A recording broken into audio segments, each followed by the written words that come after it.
يا أيها الناس اتقوا ربكم الذي خلقكم من نفس واحدة وخلق منها زوجها وبث منهما رجالا كثيرا ونساء واتقوا الله الذي تساءلون به والأرحام إن الله كان عليكم رقيبا يا أيها الذين آمنوا اتقوا الله وقولوا قولا سديدا يصلح لكم أعمالكم ويغفر لكم ذنوبكم ومن يطع الله ورسوله فقد فاز فوزا عظيما إن أصدق الحديث كتاب الله وخير الهدي هدي محمد صلى الله عليه وسلم وشر الأمور محدثاتها وكل محدثة بدعة وكل بدعة ضلالة وكل ضلالة في النار. Ikhwani wa akhwati fid din, a'azzani Allah wa iyyakum. Alhamdulillah, Allah senantiasa selalu merahmati kita. Allah senantiasa selalu memudahkan kita sehingga kita bisa memenuhi apa yang menjadi kebutuhan kita, baik untuk dunia maupun ukhrawi kita. Semoga apa yang kita cari di dunia tidak terjatuh kepada sesuatu yang dimurkai Allah, dan apa-apa yang kita usahakan untuk akhirat kita, semoga semuanya yang diridhai oleh Allah Subhanahu wa taala. Salawat dan salam atas Rasul kita, qudwah hasanah kita, Muhammad sallallahu alaihi wasallam, yang telah Allah jadikan sebagai penunjuk kepada jalan kebenaran. Wa innaka latahdi ila siratal mustaqim, kata Allah dalam surah 42 ayat 52, sungguh Muhammad, engkau pemberi petunjuk kepada jalan yang lurus. Artinya Allah telah menunjukkan jalan yang lurus, dan orang yang sudah pasti menempuh jalan itu adalah Muhammad sallallahu alaihi wasallam, dan melalui beliaulah Allah memberi kita petunjuk itu. Maka Allah mewajibkan kita untuk senantiasa bersalawat dan bertaslim atasnya. Ikhwani wa akhwati fid din, a'azzani Allah wa iyyakum.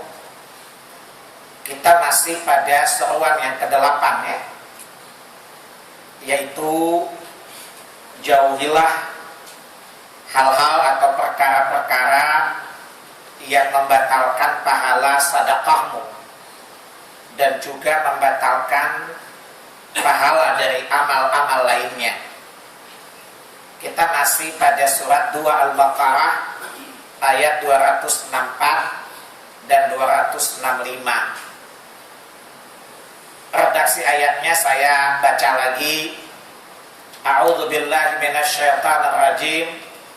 Ya ayyuhalladzina amanu la tubtilu shadaqatikum bil manni wal adha kalladzi yunfiqu malahu ria'an nasi wa la yu'minu billahi wal yawmil akhir famathaluhu kamathali safwanin 'alaihi turabin fa asabahu wabilun fatarakahu salda la yaqdiruna 'ala syai'in mimma kasabu wallahu la yahdil qaumal kafirin.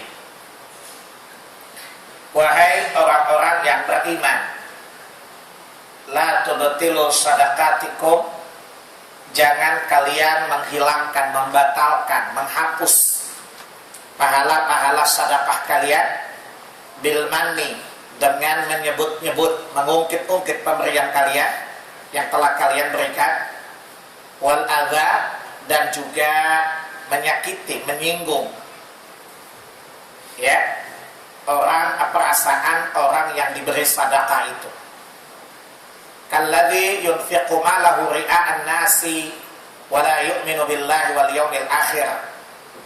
Seperti perumpamaan atau seperti orang yang menginfakkan hartanya di jalan Allah karena riya kepada manusia, tidak di atas dasar keimanan kepada Allah, dan juga tidak beriman kepada hari akhir, maka orang itu seperti batu yang licin. Famathaluhu kamathali safwanin 'alaihi turab.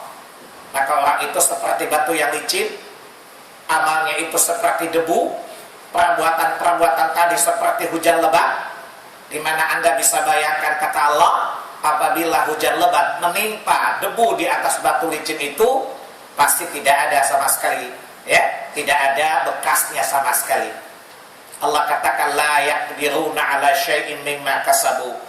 Mereka tidak memperoleh sesuatu pun dari apa yang telah mereka usahakan itu, maksudnya ganjarannya, pahalanya.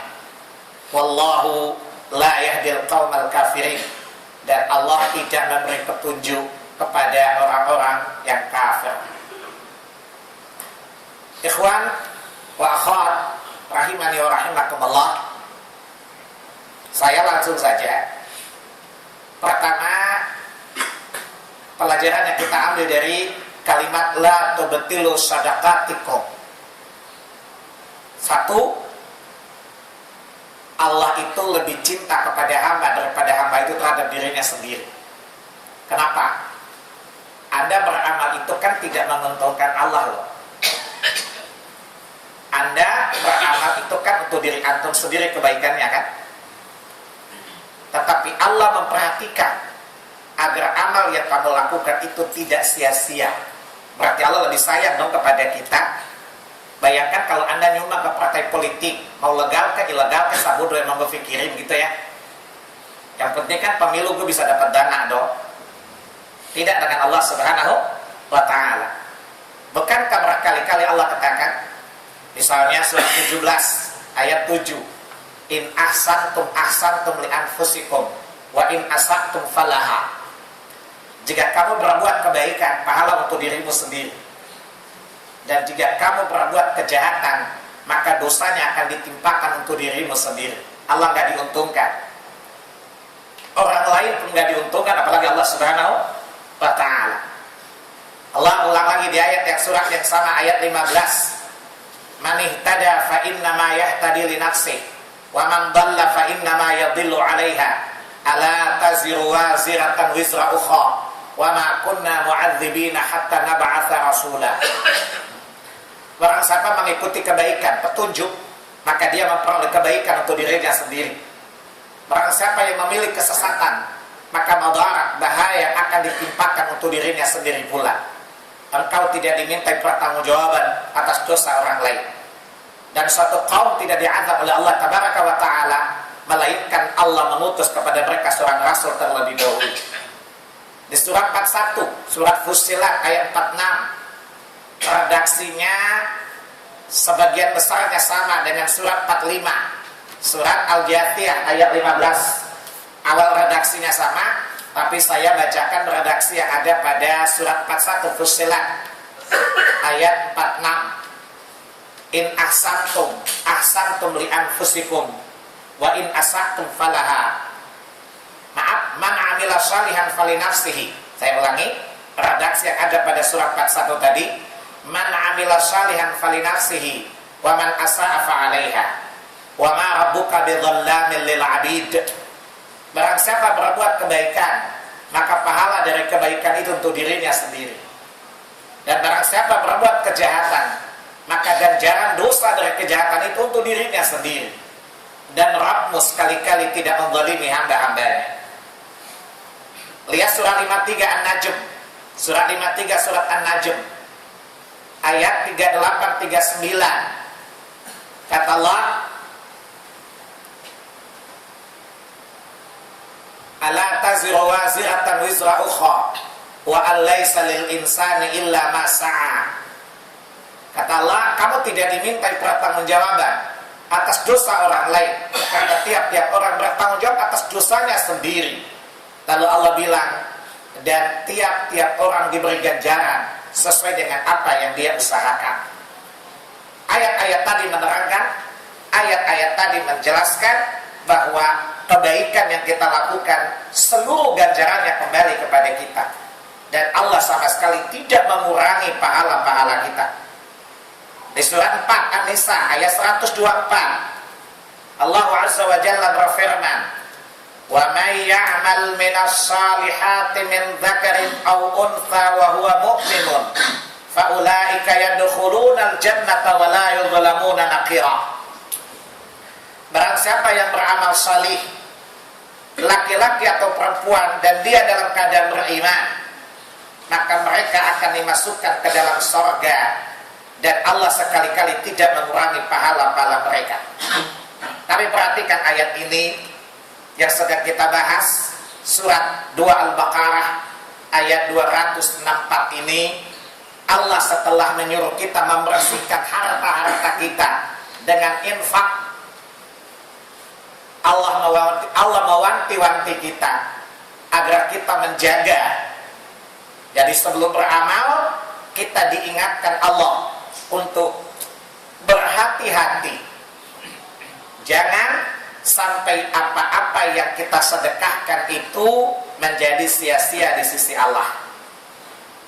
Kan di surat 2 Al-Baqarah 261, balasan bagi satu sedekah di jalan Allah adalah 700 bukan? Seakan-akan Allah berkata, jagalah amalmu, jagalah motivasi sedekahmu sebaik-baiknya, karena 1 rupiah yang kamu sedekahkan di jalan Allah, aku balas dengan 700. 700 dalam matematika Allah, bukan matematika manusia. Jangan sampai engkau menafkahkan 7.000 bukit, tidak ada balasannya sama sekali, karena ada pembatal-pembatal. Ngerti maksudnya? Ngerti maksudnya? Kan di surat 2 tadi 261 bukan? Mathalul ladzina yunfiquna amwalahum fi sabilillahi kamathali habbatin ambatat sab'a sanabila fi kulli sumbulatin mi'atu habbah wallahu yudha'ifu liman yasha' wallahu wasi'un 'alim. Perumpamaan orang yang menafkahkan hartanya di jalan Allah seperti dia menabur satu benih. Tumbuhlah benih itu jadi satu pohon. Pada pohon itu terdapat 7 tangkai. Tiap-tiap tangkai berbuah 100 biji. Berapa biji yang dihasilkan pohon itu? Itu minimalnya dari satu sedekah. Karena apa? Bisa lebih dari itu. Karena kata wallahu yudha'ifu liman yasha, dan Allah bisa melipat gandakan pahala kalian lebih dari itu lagi bagi siapa yang Allah kehendaki. Juga dalam Sahih Bukhari kata Nabi, barang siapa bersedekah dari harta yang halal, maka Allah menerima dengan tangan kanannya, dan Allah memeliharanya seperti satu ekor binatang yang dipelihara oleh seorang pengembala. Kemudian Allah kembang biakkan sampai menjadi ratusan, ya, bahkan lebih dari itu, ya, bahkan lebih dari itu. Nah, siapa yang tidak ingin mendapatkan, menginvestasikan sesuatu yang sedikit tapi untungnya banyak? Antum dan anak ini kan wajah-wajah kapitalis kan? Jujur deh, ya.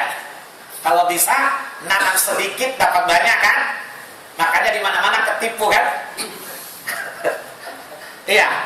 Makanya orang yang sering bertertib, orang paling bodoh orang Indonesia. Orang Arab itu kalau sudah dipatok, karena kata Nabi dalam hadis Muslim, orang mukmin tidak dipatok ular 2 kali ya. Tapi orang Indonesia sering tertipu dengan perkara yang sama, ya menggandakan uang lah gitu ya.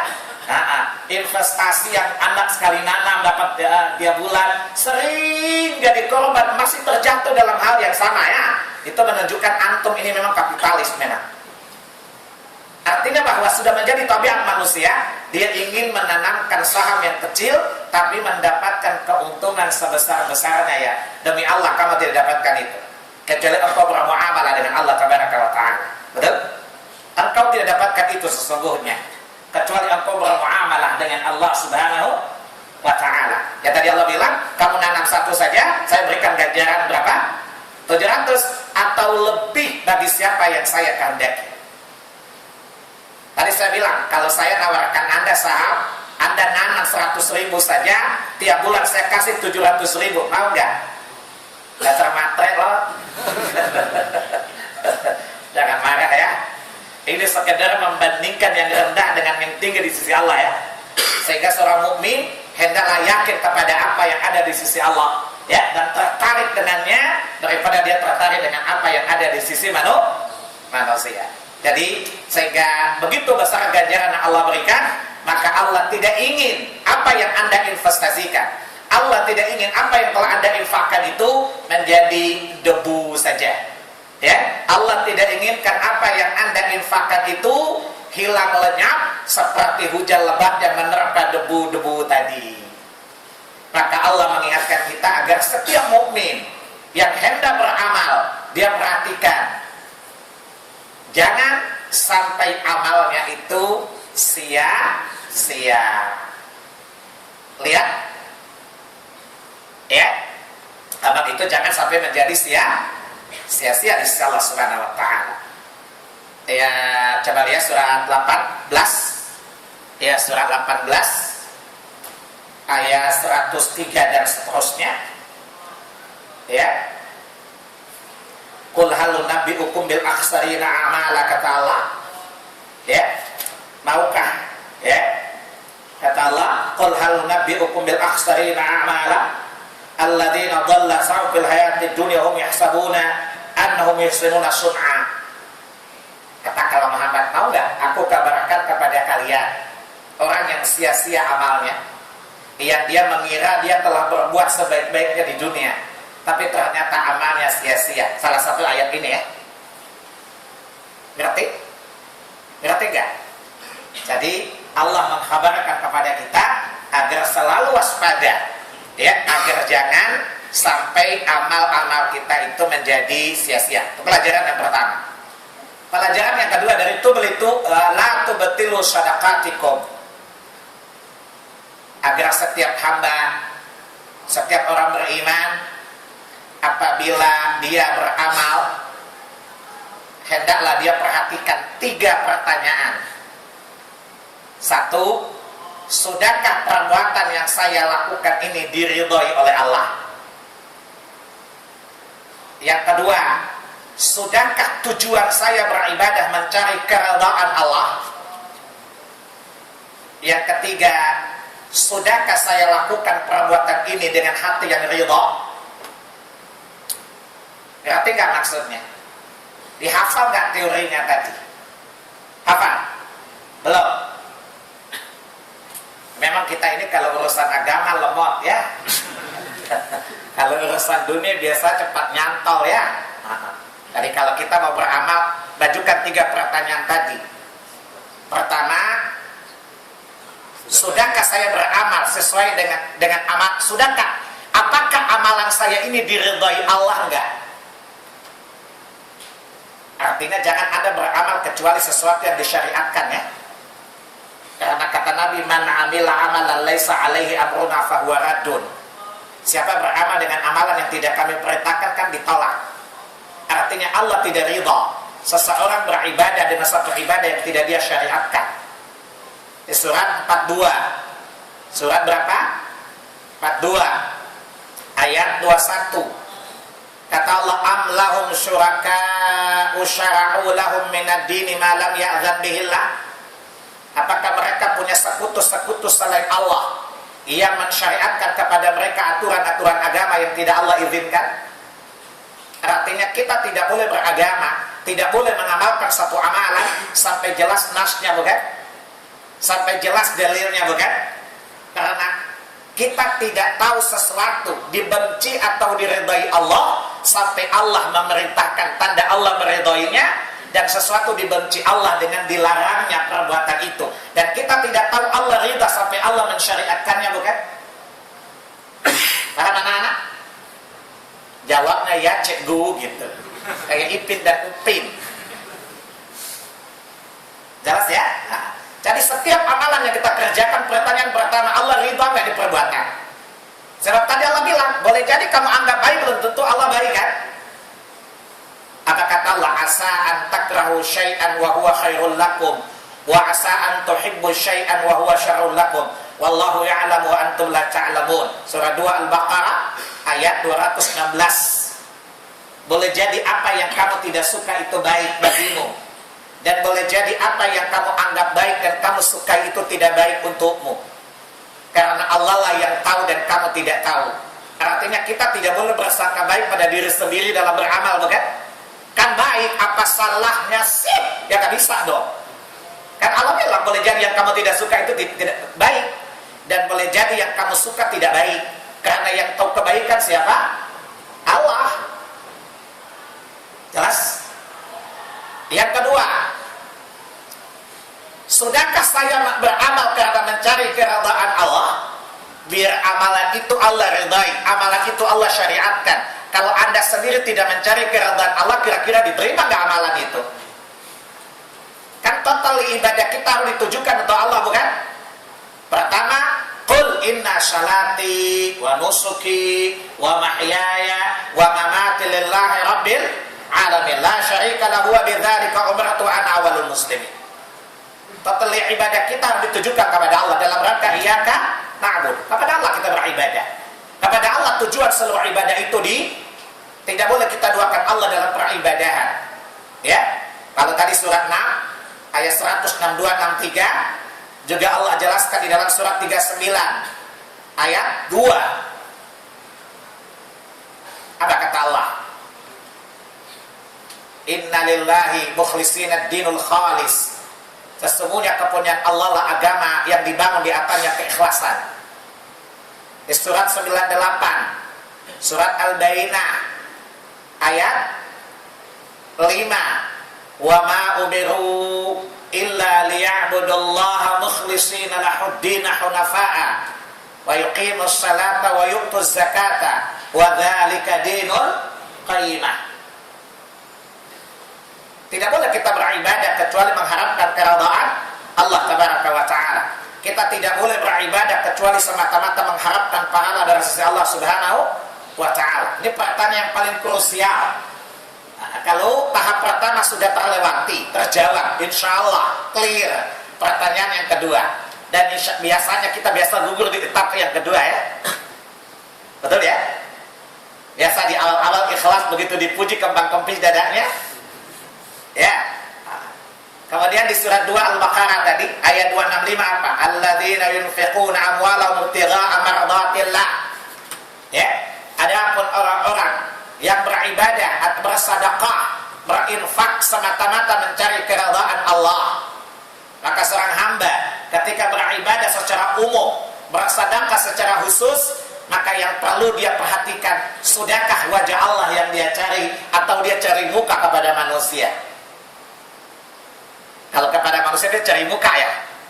Padahal seorang mukmin bukan cari muka, tetapi mencari wajah Allah, mencari keridhaan Allah tabaraka wa ta'ala. Dan itu seharusnya menjadi karakter seorang mukmin umat Muhammad sallallahu alaihi wasallam, sebagaimana Allah sifatkan mereka di dalam surat 49, surat 48, surat Al-Fat ayat 29. Muhammadur Rasulullah walladzina ma'ahu asyidda'u 'alal kuffar ruhama'u bainahum tarahum ruk'an sujada yabtaghuna fadlan minallahi wa ridwana. Nah, di sana kata Allah tanda-tanda umat Muhammad Rasul dan umatnya apa? Yabtaghuna fadlan minallahi wa ridwana. Mereka tidak ruku, mereka tidak sujud, mereka tidak menegakkan kebencian kepada orang-orang kafir, mereka tidak saling menyayangi sesama muslim, melainkan mencari keridhaan Allah tabaraka wa ta'ala. Ya, maka seorang mukmin sekali lagi ketika dia hendak beramal, jangan dia menjulurkan tangannya, jangan dia merukukkan badannya sampai dia tanyakan kepada hatinya, karena apa dia beribadah? Karena siapa dia beribadah? Karena siapa dia beramal? Kalau karena pemilu 2014 Anda jadi dermawan, kata malaikat, lu kali gue enggak. Artinya gue enggak nyatet. Apa kata iblis? Kasihan lo, udah capek gak dicatat lagi, tapi lanjutkan, emang lugu banget gitu loh. Na'udzubillahi min dzalik. Makanya Nabi pernah ditanya, ya Rasulullah, bagaimana pendapatmu tentang orang yang berjuang di jalan Allah? Dia juga mengharapkan pahala dari Allah, tapi dia juga mengharapkan pujian manusia. Kata Nabi, wallahi demi Allah, dia pasti masuk neraka, karena dia bukan ikhlas karena Allah tabaraka wa ta'ala. Dalam riwayat yang lain, Nabi SAW mengatakan, apabila seseorang belajar ilmu agama agar dipuji manusia sebagai orang yang alim, maka tempat yang layak baginya adalah neraka. Maka seorang mencari agama untuk menegakkan agama itu dengan mencari keridhaan Allah, bukan buat pasang tarif. Mendingan ceramahnya berkualitas, nggak berkualitas 20 juta lagi. Nah, yang sialnya yang mendengarkan, baiklah lurus, kalau bengkok udah bayar masuk neraka pula, kasihan deh lo. Padahal itu mudah. Jelas? Maka yang kedua, kita selalu bertanya sebelum beramal agar amal kita tidak sia-sia. Karena apa kita beramal? Karena siapa kita beramal? Karena kita mencari keridhaan Allah Tabaraka wa Ta'ala, dan kita semata-mata untuk menghambakan diri kepada Allah Subhanahu wa Ta'ala.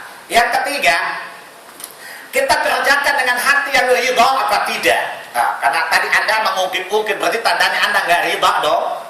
Ya, Anda menyakiti si penerima, berarti nggak ada kerelaan dong. Ya, kalau seorang mukmin akan masuk surga dia bisa mendapatkan keridhaan Allah karena dia harus ridha dulu dong. Makanya kata Nabi, seorang mukmin akan memperoleh kelezatan iman kecuali dia berkata raditu billahi rabba, kan gitu ya, wabil islami dina. Dia ridha Allah adalah Rabbnya. Kalau dia ridha kepada Allah Rabbnya, maka yang ada baginya sami'na, tidak ada yang rasanya lelah, tidak ada yang rasanya capek dan sebagainya, karena dia ridha kepada Allah. Maka hatinya lapang ketika memberi.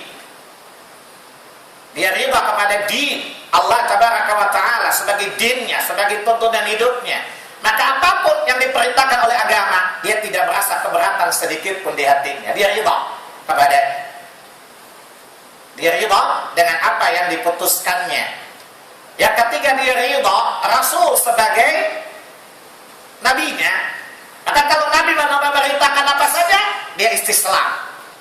Dia ridha dengan apa yang disyariatkan oleh Rasulnya sallallahu alaihi wasallam, sebagaimana Allah firmankan dalam surah 4 An-Nisa ayat 65, "Fala wa rabbika la yu'minuna hatta yuhaqqimuka fi ma shajara bainahum, thumma la yajidu fi anfusihim harajan mimma qadaita wa yusallimu taslima." Demi Tuhan wahai Muhammad, demi Allah, mereka tidak beriman sampai mereka menjadikanmu hakim atas apa-apa yang mereka perselisihkan, dan apa-apa yang telah kau putuskan tidak boleh ada keberatan sedikit pun di hati mereka. Wa yusallimu taslima, mereka harus taslim, ridha dengan hati dan seluruh raga mereka untuk patuh kepada apa yang kau perintahkan itu. Ya, barulah kita bisa mendapatkan keridhaan Allah, karena keridhaan Allah disertai dengan keridhaan manusia. Lihat surat 89, surat Al-Fajr ayat 27 sampai 30. Ya ayyatuhan nafsul mutmainnah, irji'i ila rabbiki radiyatan mardiyah, fadkhuli fi ibadi wadkhuli jannati. Siapa di antara antum yang tidak menjadi hamba Allah yang baik? Yang dimaksud kata ibadi di sini bukan ibadi secara umum ya, bukan hamba secara umum ya, tetapi hamba pilihan, hamba yang terseleksi lewat seleksi yang ketat tanpa perlu ada fit and proper test oleh orang gila di Senayan sana. Tapi Allah menetapkan dengan ilmu dan kemahakuasaan dan kehakiman. Kemudian yang kedua, siapa di antara antum tidak pengen masuk surga? Caranya carilah keridhaan Allah, tapi kata Allah kalian ridha kepada Allah terlebih dahulu, bukan? Ya. Dari pelajaran yang kita ambil ada dua tadi ya. Pertama, Allah sayang kepada kita, padahal seluruh amal itu untuk diri kita, tetapi Allah mewanti-wanti agar kita memperhatikan jangan sampai sia-sia amal kita.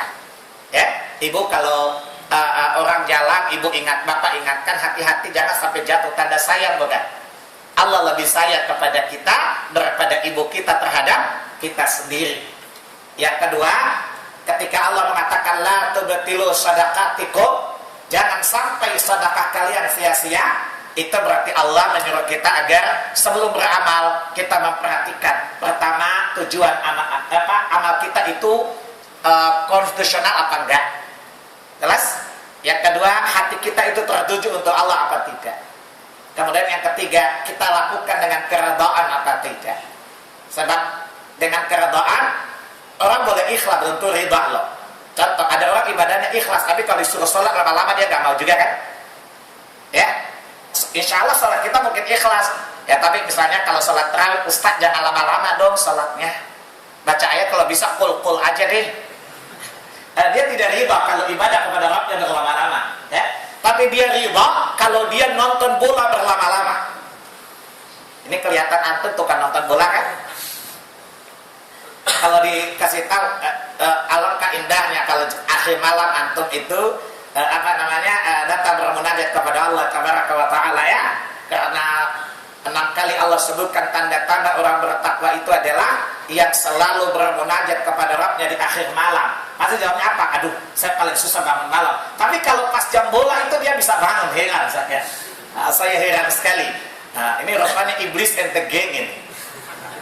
Ya, kalau bertakwa kepada Allah, ya, bertakwa kepada Allah dia bilang saya paling susah bangun malam-malam. Tapi kalau misalnya Manchester atau apa itu main, insya Allah dia bangun, heran saya.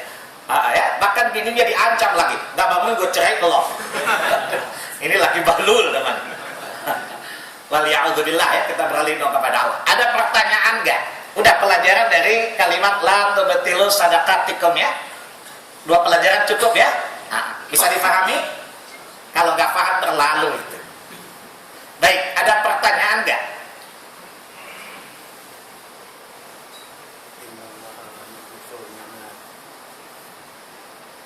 Ada pertanyaan nggak? Kok ngomong aja? Tapi kalau nggak ada cukup, soalnya perut saya juga lagi nggak enak.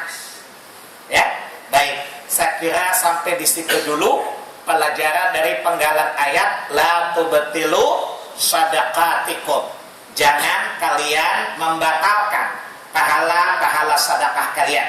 Dan Allah memerintahkan kita untuk beramal bukan hanya sedekah saja, tetapi seluruh amal hendaklah kita perhatikan, jangan sampai sia-sia amal-amal kita. Ini nggak nanya 2 kemungkinan. Sudah mengerti atau belum mengerti?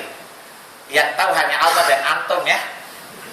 Baik, saya kira cukup. Subhanakallahumma wa bihamdika asyhadu alla ilaha illa anta astaghfiruka wa atubu ilaik. Wassalamualaikum warahmatullahi wabarakatuh.